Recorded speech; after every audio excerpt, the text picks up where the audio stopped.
ఈ వాక్యపు వెలుగులో నువ్వు దేవునికి ఇష్టడై జీవించాలి. దేవునికి ఇష్టడై నువ్వు జీవిస్తే ఇష్టమైన వారికి, ప్రియమైన వారికి దేవుడు అమూల్యమైనటువంటి ఆశీర్వాదాలు ఇచ్చే దేవుడుగా ఉన్నాడు. అత్యధికమైన మేలులతో నింపే దేవుడుగా ఉన్నాడు. కనుక మనం ఏం చేయాలి? వెలుగులోకి వచ్చిన తర్వాత దేవుని వాక్యానుసారంగా దేవునికి ఇష్టమైన వారిగా మన జీవితాలు కొనసాగించాలి. మళ్ళీ చెబుతున్నా, దేవునికి ఇష్టకరమైన జీవితాన్ని నువ్వు అనుభవించాలి. ఆ సత్యాన్ని నువ్వు మర్చిపోకూడదు. దేవునికి ఇష్టడై ఉండుట అది అసాధ్యమైనప్పటికీ, ఎందుకనగా సాతాను మిమ్మల్ని శోధిస్తున్నప్పటికీ మీరు బలంగా ప్రార్థనలో నిలబడాలి. మీరు ఎక్కువ ప్రార్థనలో మీ కాలాన్ని గడిపినట్లయితే సాతాను ఏమండి మిమ్మల్ని పడద్రోయకుండా ఆ ప్రార్థన కోటలాగా చుట్టూ నీ వెంట ఉంటుంది. కనుక నువ్వు దేవునికి ఇష్టడై ఉండాలి అని నేను మనవి చేస్తున్నా.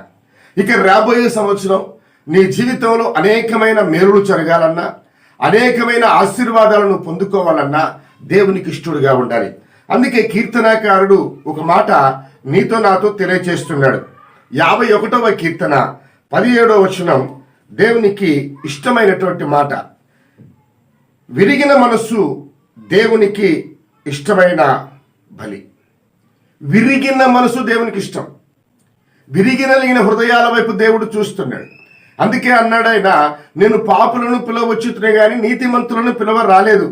ఎవరి హృదయాలైతే పగిలిపోయాయో, ఎవరి హృదయాలైతే గాయాలైపోయాయో, ఎవరైతే కన్నీరు గారుస్తున్నారో, అయ్యో నా జీవితం ఇలాగ కృంగిపోయిందే, ఇలాగ నా జీవితం ఈ పతనమైన స్థితికి దిగజారిపోయింది అని కృంగి కృషించి నశించిపోయేవారు, కొంతమంది జీవితాన్ని జీవించలేక భయపడిపోయి ఆత్మహత్యలు చేసుకోవటానికి వారు ముందుకు వెళుతున్నారు. కొంతమంది రైళ్ల కింద పడటానికి, కొంతమంది ఫ్యాన్లకు ఊరేసుకుని చావటానికి, కొంతమంది పురుగుల మందు తాగి చావటానికి వారి జీవితాన్ని జీవించలేక జీవితంలో భయపడిపోయి వారికి ఉన్న బరువులు, వారికి ఉన్న బాధ్యతలు, వారికి ఉన్న అప్పులను బట్టి వారు పతనావస్థ స్థితిలోకి దిగజారిపోతున్నారు. దేవుని వాక్యం చెబుతుంది, విరిగి నలిగిన హృదయం. ఎవరైతే కృంగిపోతారో, ఎవరైతే బాధపడుతుంటారో, అందుకే ప్రభువుల వారు చెప్పిన మాట, ప్రయాసపడి భారం మోసుకుని సమస్త జనులారా నా యుద్ధకు రండి.